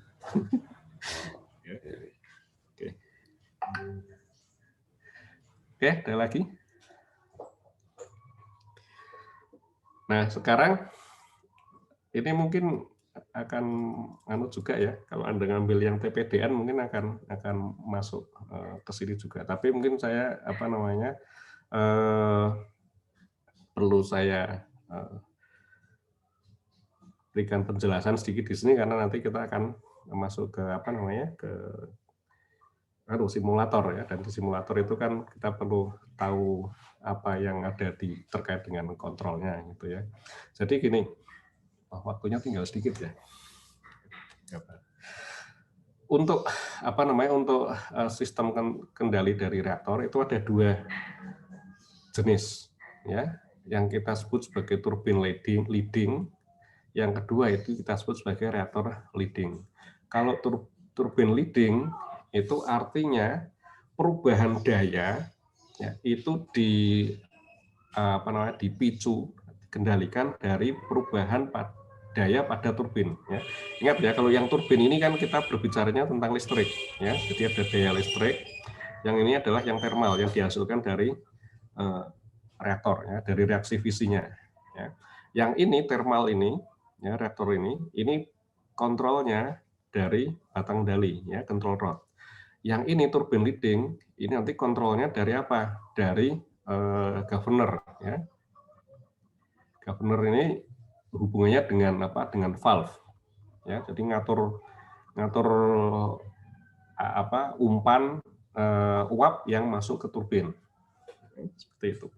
Nah, kalau turbin leading berarti bagian turbin ini yang yang mengendalikan. Misalnya apa? Misalnya ada kebutuhan listrik, ini kan nanti kan terhubung ya, generator ini terhubung dengan jaringan listrik gitu ya. Ini berubah, ya, ada kebutuhannya di sini berubah. Nah, kebutuhannya di sini berubah. Kalau mode pengendaliannya adalah turbin leading, maka yang ini yang diatur dulu. Ya, ini misalnya kebutuhannya ini kalau aslinya misalnya 3.000, sorry.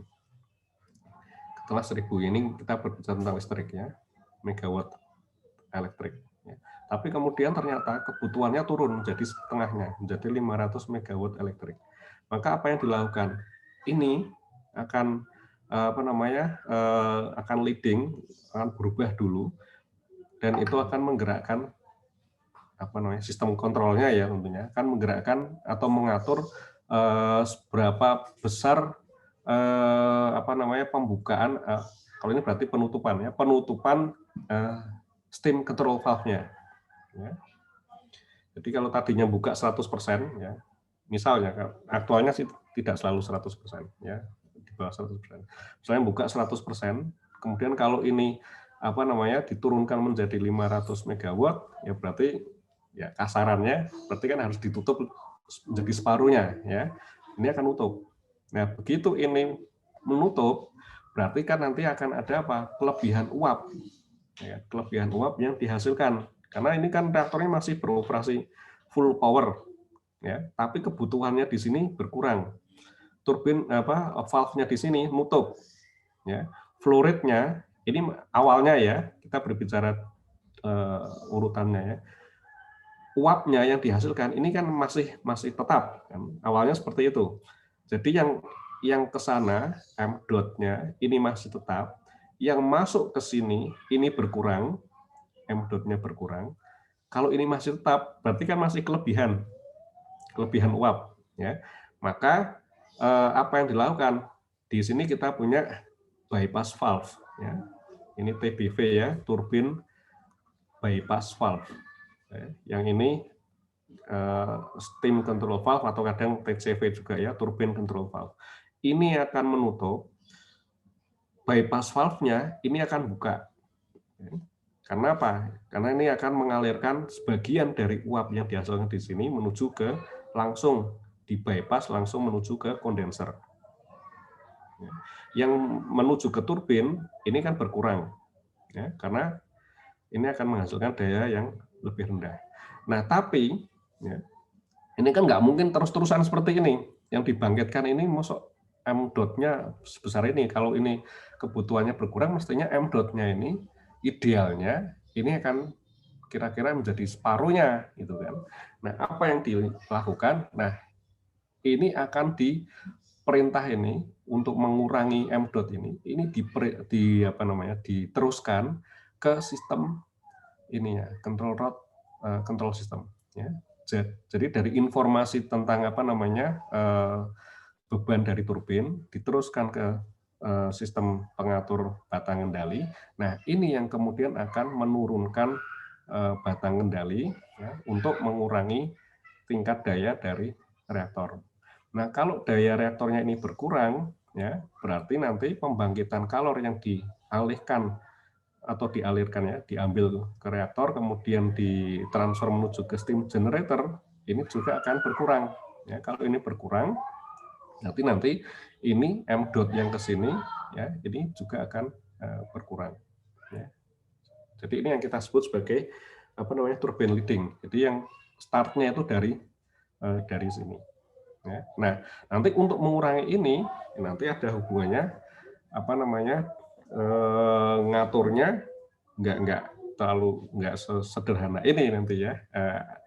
Nanti ada ngatur posisi anunya juga steam generatornya ini, karena ini harus flow-nya ini kan berarti kan harus dikurangi juga. Nah, kalau ini dikurangi, ya, berarti nanti ketinggian air di dalam steam generator itu juga akan mengalami perubahan. Ya, kalau uapnya itu berkurang, berarti kan fase cairnya ini kan masih banyak. Berarti nanti ketinggian ini akan meningkat. Ya. Nah, bagaimana ngaturnya ini? Berarti ngatur ketinggian air, ya, ngatur ngatur flow rate uapnya di sana, ya. Terus sama ngatur apa? Ngatur feed waternya. Ya. Jadi ini yang uapnya diatur, feed waternya ini yang fasenya cair, ya, yang dari kondenser ini juga harus diatur. Nah, makanya ini ada steam generator water level control system. Ini yang akan mengatur main feed water pump, ya. Valve, ya, main feed water valve-nya. Jadi ini akan membuka menutup feed water ini nanti disesuaikan dengan kebutuhan yang ada di turbin. Ya. Jadi ini saling terkait antara ini dengan ini. Nah, sekarang kalau yang yang kedua, mode yang kedua, yang reaktor leading, ini adalah perubahannya itu dimulai dari sini, dari reaktor. Misalnya katakanlah ada perintah, ya, oke, untuk menurunkan ini dari 1000 megawatt menjadi 500 megawatt. Ya. Nah, berarti yang di-set di sininya, ya, Oke, berarti saya akan menghasilkan daya thermal 50% dari daya nominalnya. Jadi sistem kendalinya ini di-set untuk menurunkan daya yang di sini. Berarti nanti efeknya di mana? Efeknya adalah nanti di batang kendali ya, batang kendalinya turun, daya turun. Nah, penurunan ini itu nanti akan mengubah tekanan dan suhu. Ya. Tekanan dan suhu itu akan berubah. Berarti ini harus diatur kondisi yang ada di pressurizer. Ya, seperti itu. Ya. Karena suhunya berkurang, tekanannya juga nanti akan berkurang, ya. Ini ketinggian airnya ini juga akan mengalami perubahan. Kalau suhunya berkurang, ya, berarti tekanannya juga akan berkurang. Di sini spray, ya, itu akan berfungsi. Ya. Nah, bagaimana pengaturannya ini? Nah, ini nanti ada pressure control system ini yang akan beroperasi, dan juga yang ini pressurizer water level control system ini yang juga akan beroperasi. Jadi dia akan menjaga keseimbangan antara tekanan dan ketinggian air di dalam pressurizer. Ya. Nah, kalau ini daya sudah turun, berarti kan nanti suhunya akan turun. Ya, suhu dari sistem primernya itu akan turun, berarti daya yang ditransfer ke steam generator itu juga akan turun. Ya. Nah, kalau flow rate-nya yang di sini itu tetap, ya, maka ini menjadi tidak balance. Ya. Yang dari primernya ini sudah berkurang, tapi kok yang di yang di sekundernya itu kok tidak berkurang flow rate-nya. Ya. Sehingga ini harus berubah. Nah, ini tadi ini akan mulai beroperasi, ya. Steam generator water level control systemnya ini beroperasi, dia ngatur ngatur feed water ini, ya. Terus nanti akan menyebabkan flow rate di sini juga akan berubah. Nah, kalau flow rate-nya berubah, maka ini daya yang dihasilkan di turbin itu juga akan mengalami perubahan. Ya. Jadi seperti itu. Artinya tergantung dari mana yang di-set, ya, yang akan ngatur duluan, apakah dari turbin. Kalau dari turbin berarti reaktornya mengikuti, atau dari reaktor. Kalau reaktor nanti turbinnya yang mengikuti. Nah, termasuk di sini adalah nanti pilihan ini misalnya untuk yang PWR, ya, pilihan apakah gerakan atau pengurangan ini hanya dipenuhi oleh batang kendali saja, atau mungkin perlu diberi tambahan dari boron terlarut. Ya. Di sini ada boron concentration control system. Ya. Kalau misalkan katakanlah dibutuhkan misalnya, ya, penurunan daya dalam waktu yang singkat, ya, tapi tadi karena ada maksimum nilai step-nya, ya, kecepatan ininya adalah sekian step per second, tapi kebutuhan penurunan dayanya dibutuhkan lebih cepat, ya, berarti harus menambahkan reaktivitas negatif dari mana? Dari boron yang dilarutkan masuk ke dalam air pendingin. Ya, ini kan jalurnya ke sana. Ini kontrol sistemnya buka valve, ya. Ini terhubung dengan dengan ini dari tangki, ya, tangki boron, ya, BAT, ya, boron acid tank, ya. Ini akan buka ini, kemudian dicampur dengan air, ya, karena ini buka berarti kan lebih banyak lebih banyak boron yang dilarutkan, kemudian ke sana, ya, ke ke buka ini ada 2 jalur, ya, kalau nggak salah, ya. Anggap yang ini dulu, ya. Jadi boron kontrol sistemnya ini akan buka valve di sini, ya. Terus dia akan dialirkan menuju ke sistem primernya, ya, gitu. Jadi nanti logiknya nanti bisa bisa hanya menggerakkan ini saja, atau nanti juga perlu ada tambahan dari boron. Oke, seperti itu, ya. kayaknya ini kita perlu merubah deh. Strategi anunya ini, strategi kuliahnya. Kayaknya masih ada beberapa hal yang masih perlu dijelaskan di sini sebelum kita masuk ke simulatornya. Jadi mungkin ini aja deh. Minggu depan kita masih bahas materi ini ya, karena ini kan kita ada yang terkait dengan pressurizer ya, terus kemudian ini logika untuk pengendalian tekanan di pressurizer ya. Kemudian ini SG, lebihnya sih nggak terlalu ya, nggak terlalu. Nah, kita mungkin masih masuk ke ini, masuk ke materi, kemudian untuk yang simulatornya mungkin saya berikan informasinya lewat video saja deh, gitu. Ya, nanti yang kalian bisa bisa uji coba lewat berdasarkan video itu Anda bisa coba-coba sendiri. Ya. Kayaknya kayak gitu deh. Kalau biasanya kan penjelasannya kan nanti pas tatap muka, nanti ini saya rekam dulu aja, kemudian kalau ada ada pertanyaan terkait dengan itu simulatornya, nanti kita bahas secara asinkron mungkin ya, seperti itu. Oke, ada pertanyaan sampai dengan materi hari ini? Permisi Pak. Ya. Itu dari Nicholas ada usul kalau videonya itu di YouTube saja Pak, jangan Net Puzzle. Oh ya, kalau yang ini saya emang nggak pakai Net Puzzle ya, untuk yang TPDN ya. Kita nanti pakai YouTube aja. Terus saya belum absen Pak.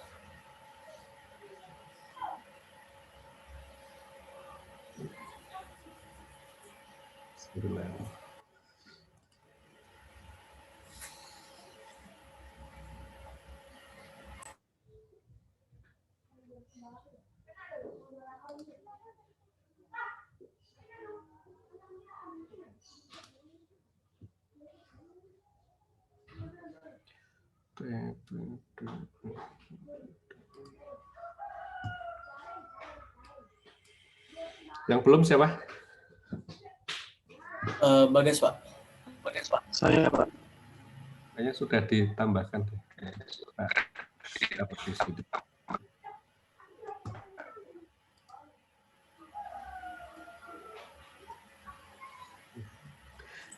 Ini yang belum didaftar Kevin sama Fadil, ada nggak ya? Kevin ada. Kevin ada? Ya. Fadil? Fadil nggak tahu. Kevin, oke, nggak tahu ya. Oke, berarti tak tambah satu aja. Oke. Begitu ya, jadi kita akhiri pertemuan di pagi hari ini. Ya, terima kasih atas partisipasinya. Sampai jumpa lagi hari Rabu depan. Ya. Selamat siang. Wassalamualaikum warahmatullahi wabarakatuh. Waalaikumsalam warahmatullahi wabarakatuh. Selamat siang, Pak Alex. Waalaikumsalam warahmatullahi wabarakatuh. Terima kasih Pak.